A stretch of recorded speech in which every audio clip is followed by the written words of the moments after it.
Jujutsu Kaisen Modulo. This is Jujutsu Kaisen Modulo, Chapter 18, One Who is Capable. Last we left off, we got to see Maru's curse technique in full swing. The ability to, I guess, just like shift people's centers of gravity and like, just overall disorient people and move them around in weird ways, floating them and making their centers of gravity like whatever he wants. And as Tsurugi was losing this battle, he managed to summon Rika and fuse with her to create a Tsurugi-Rika hybrid. And now we're picking up where that left off as Surika is out here just fighting Maru. And Maru's actually like kind of worried because she's beating the shit out of him a little bit. So, they start to fight a little bit and, Maru's going like, holy shit, this guy's kicking my ass. And Surika is like, what's going on? Surika is like, I'm sorry, Maru, but I'm going to win no matter what it takes. And then plants start growing out of nowhere. And I guess this is also part of Maru's curse technique where he just creates this woodland background. And he's like, you don't have to apologize. I feel the same way. And that is the last time we see Maru and Tsurugi in this chapter. We cut back to Maharaga versus Dabura. And the good stuff. No, yeah, that's the good stuff. He's like Dabura is looking up at Maharaga like his demeanor changed. And he impales him with a bunch of light things again. But Maharaga, I don't like the way this nigga's looking at me. Yeah. He's looking real confident. Look at him. He's looking like he thinks he's gonna win this fight. Maharaga's up there like, ooh. I am divine. Yeah. So Dabura tries to impale him with light again, but Maharaga just flexes out of it, showing off his muscles. And he just speed blitzes Dabura. Yeah. The light powers are not working on Maharaga. And Maharaga starts to beat the shit out of Dabura, honestly. And so much so that Dabura's like, holy shit, am I about to lose right now? What? Do I really not have a way to fight back? And he's getting beat so bad. He flashes back to a time where he was hanging out with Dora. And Dora is asking, was like, should you try to be friendlier with the Diskunte? And Dabura, as a young man, is like, am I that unpleasant to be around? He's like, no, I mean, I appreciate it, but you're the only, no offense, but you're the only one who's a worthy opponent. It's like, it must be hard to be isolated among your own people, especially considering your sister's position. And we cut back to the present as Dabura is just sitting among a pile of rubble, just thinking about, this is incredible, Dora. I think I might lose. I'm in pain and I'm afraid. And we cut back to that flashback as Dabura is explaining to Dora that I barely have to try it all and I could beat all of them. It's like when people are jealous of me or won't accept me, it makes my heart ache. It makes me sad that I'm a warrior and I'm strong, but I don't want to fight. And Dora laughs and he's like, no, you got it all wrong. It's not that you don't want to fight. It's that you've never been in a real fight before. You're so strong, you never actually become a warrior. You don't know what it is to really fight. But someday somebody so strong will appear that you think you're going to lose and then you'll understand.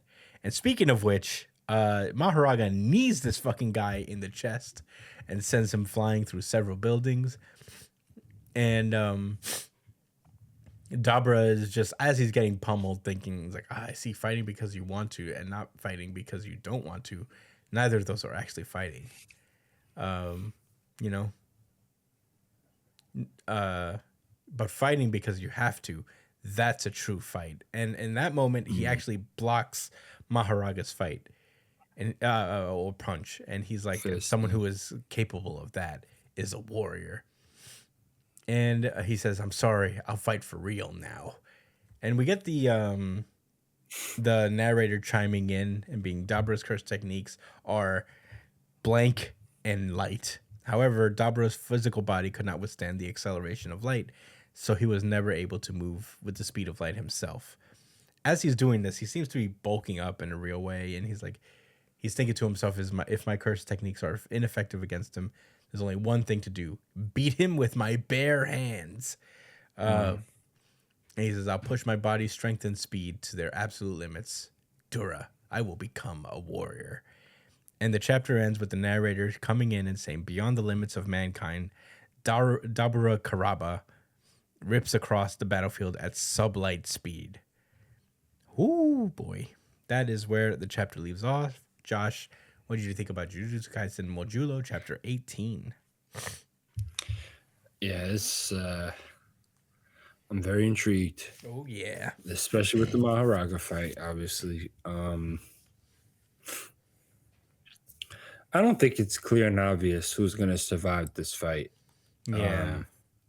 You know, you could say Dabura for the sake of the plot, and that also because like Maharaga has been used so many times. We understand his gimmick. He kind of is like a less of like a final boss character and more of like a hurdle you have to jump over to be taken that much more seriously. Mm-hmm. That's what Maharaga really represents in Jujutsu Kaisen.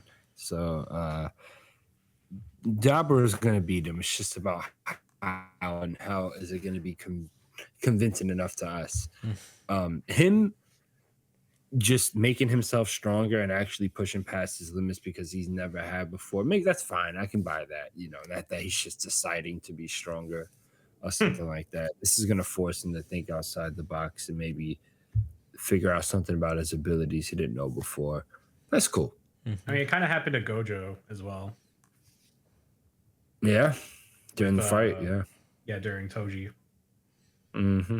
Oh, yeah, that too. I was thinking about even against like Maharaga because he got pushed to his limits in that fight. But yeah.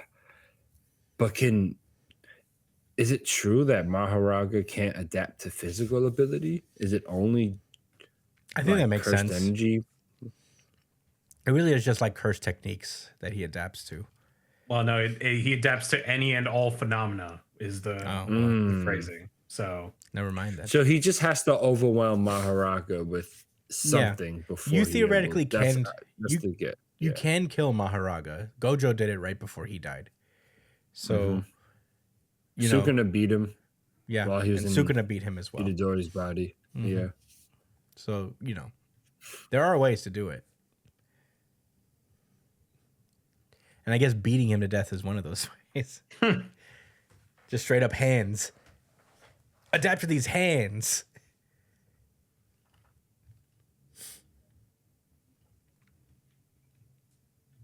Yeah. I don't have much more to say. I mean, this kid, Maru. I mean, I'm interested in the whole plant situation. His ability is that he can kind of do anything, right? Like, isn't his just ability creation or something like that? Not necessarily. As far as we've seen it, he's only been able to like jostle people around but I guess I feel like the Deskunte all have like two techniques for the most part. Like Dabura has two, and Maru seems to have two. So it's interesting what this application of this technique is. Yeah, this could be foreshadowing that maybe this has linked to like his eye power or something like that, or it's like he's been using his eye power and now he's like using his like innate ability. But yeah, Dabura, I guess that's why. Yeah, like they said with Dabura having two abilities, that's probably what this is foreshadowing. Because even I think Maharaga is going to start adapting to him beating him up. So he's gonna have to bust out the classified information. Yeah. Those are my thoughts. Sick. I thought this was a good chapter as well. I really enjoyed the fights. I don't really have much to say. I think that I like Dabura's little flashback here and more insight into his character. I think it makes sense that, his problem is that like he's never actually known what it is to fight. And thus when he's challenged for the first time in his life, he's severely overwhelmed. So, I think it's all well written and cool, and I'm here for the fucking fight, bro. I'm excited to see how it turns out. Anytime Maharaga appears on screen, it is peak Jujutsu Kaisen. So it's lit. Yeah. Never mind that I think Maharaga himself is like 0-3 in like major battles. He's lost every single one. And his ass beat. But 0-3? Yeah. When he lost Itadori mm-hmm. / Sukuna. Yeah. Then he lost to Gojo. Yes. And then that's it. There was another one. Oh no, so I guess he's 0-2, and if he loses here, he'll be 0-3. Yeah. Though to be fair, if he loses, he's only lost to the 3 strongest people of all time. Yeah, so definitely. Yeah. It's just unfortunate that he keeps getting a record. Yeah. But yeah, I mean, I don't have much to say about this chapter that you guys haven't already said. I had a great time reading it, and I'm excited for next week.